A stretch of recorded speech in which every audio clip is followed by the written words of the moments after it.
Today I want to talk to you about invisible forces.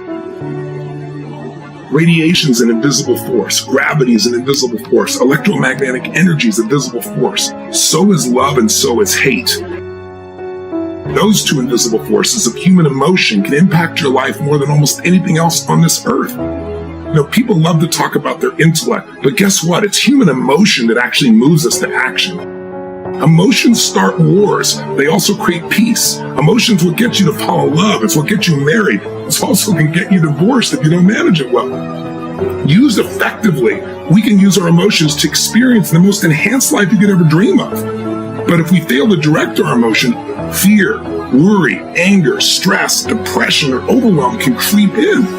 Listen, we've all been given a gift. And that gift is the capacity to choose and direct and shape our own emotions, therefore change the quality of our lives in an instant and help others to do the same.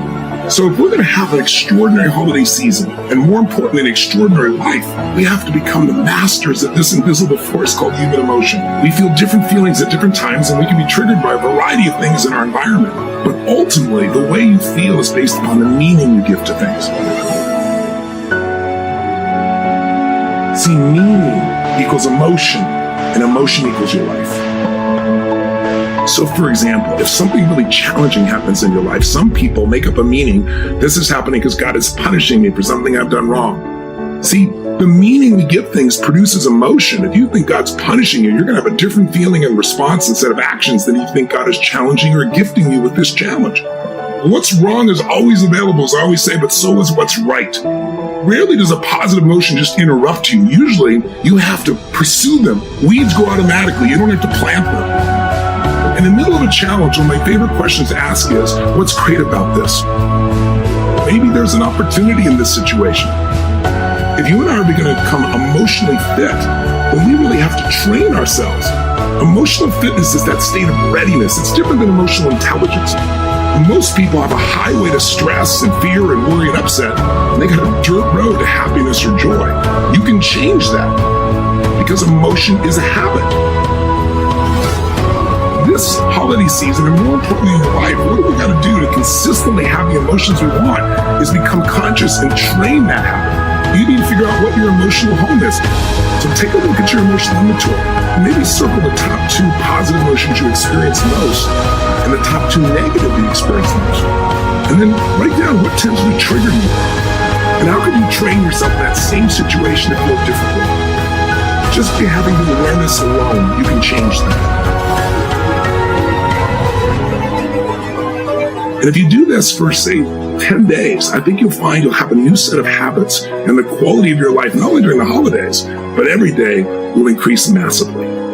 So if you really want to give yourself a gift and the people around you this holiday season, maybe make a decision. It's a simple decision. It says, from this day on, at least for the next few weeks, I'm going to train myself to tap into the gift of positive human emotions. I'm going to live in a beautiful emotional state by finding a more empowering meaning.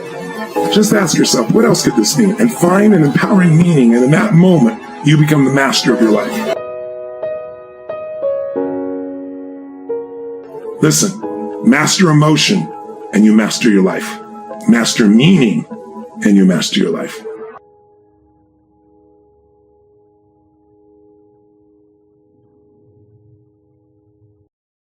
All of these emotions, these categories of emotions, are there for a reason, and they're to give us a message that something needs to change. Now, one of 2 things has got to be changed when we're feeling any of these emotions. And before I tell you this, let's make sure you're enrolled here. How would you feel in your life if you knew, no matter what emotion you felt, you could go, okay, am I feeling uncomfortable, or is that a feeling of fear, or is that a hurt feeling, or an anger type of feeling, or a frustrated type of feeling, or a disappointed, or a guilty, or inadequate, or overloaded, or lonely feeling? How would you feel if you knew that in a moment or 2, you could instantly get out of that feeling, no matter how intense it had been? Would that be useful? Then stick with me, okay? Because I know this may seem a little bit cumbersome at first, so listen to me carefully. At any moment you feel any emotion, the first step you're going to always want to take to master your emotions, first step always will be to identify the signal. What I mean by identify the signal is figure out, if you're having a feeling, which one of these categories does it go into? Let me say that again, because I think you'll get this one. If you're feeling pain, it's a message. You need to change the way you're looking at things, and therefore what they mean to you. or change the way you're communicating your desires or needs to someone, especially if the pain involves somebody else, or change the way you're behaving, the way you're treating others, and that'll get you a new response. That's in essence the basis of all these action messages. They're telling you got to set a new outcome and move in a new direction. Otherwise, you're going to stay in pain. And by the way, let me mention something to you. If you ignore a message, if you ignore one of these signals and these action signals, whether it be the signal of feeling hurt or fearful or angry or frustrated or disappointed or overloaded, that signal doesn't go away. It intensifies. You'll feel even more hurt, even more angry. It intensifies until one day you get smart enough to say, hey, I got to change something here. I got to change my expectations, the way I'm evaluating this thing, the way I'm looking at things, the way I'm feeling about it, or the way I'm communicating what I need, or I got to change the way I'm behaving, period. I'm going to keep feeling this until I make one of those three changes. It's that simple. Next, once you've identified the signal, i.e. you've been identified, you said, I was feeling rejected, and what that really means is I'm feeling uncomfortable, or it really means I'm feeling hurt, or angry, or lonely, or whatever. And the second step is appreciate the message. Respect that emotion. Don't make your emotion wrong. So many times we say, well, I don't want to feel rejected, or I don't want to feel bad, or I don't feel angry, I don't want to feel hurt. Don't do that. Appreciate it. It has a message for you. It means you got to change. But it also means something very specific depending upon which emotion. So before we go any further, let me review with you what the messages are. You've already said that if you're uncomfortable, the message is simple. You got to change your state, clarify what you want, and take action in the direction of what you want. And immediately you won't be uncomfortable anymore. If you're feeling category number 2, emotions of fear, whether it be concern or apprehension or worry or anxiety or scared or frightened or terrified, no matter what intensity it is, any one of those still are fearful emotions, and fear emotions deliver one message to us. We need to prepare ourselves to deal with something or to avoid the negative consequences of something that's coming up, something that's about to happen, a situation or an event. Basically, fear is get prepared. Get yourself so you can deal with something, and that's a valuable message, isn't it? Now, the problem is what most of us do is we get fearful, and we don't take the message. We either try to deny the fear and act like we're real strong, and all it does is get stronger and stronger, or worse, we just surrender the fear and we don't get the message. All we do is we get caught up in the emotion and we get more and more scared and we amplify it. And we start thinking of the worst that can happen rather than figuring out, okay, what do I need to do to be prepared to avoid the negative consequences and make this work? For example, people have fear of failure. That's a valuable fear. It's saying get prepared so you won't fail. The third category of emotions, those of hurt feelings, give us a signal and a message that says you have an expectation that's not been met and you have a feeling of loss.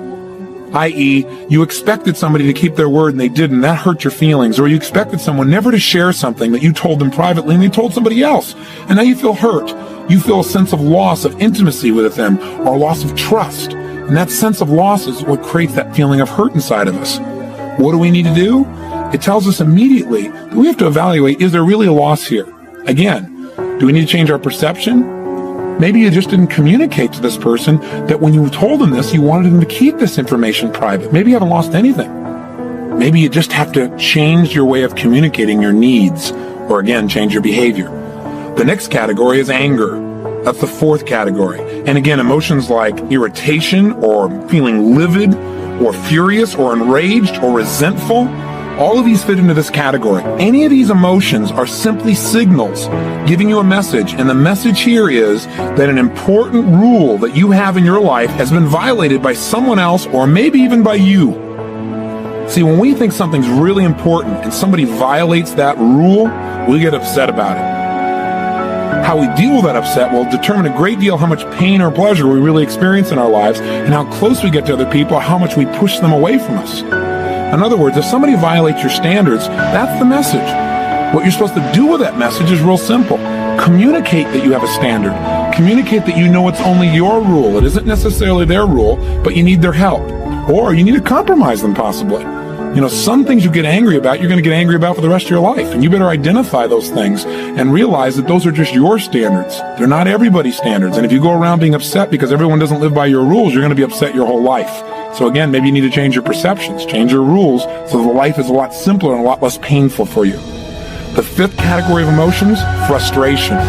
These action signals are telling you you need to change your approach to achieving your goal. Whatever you're going after, you're not going to get it the way you're doing it right now. That's why you're frustrated. You keep trying to get the same results by doing the same thing over and over again. There was a definition given a long time ago about insanity. It said insanity is attempting to get a new result by doing the same thing over and over again. It'll never work. So you've got to change your approach. When you feel frustrated, just know, hey, that's a message. I got to change my approach. I need to be more flexible in the situation.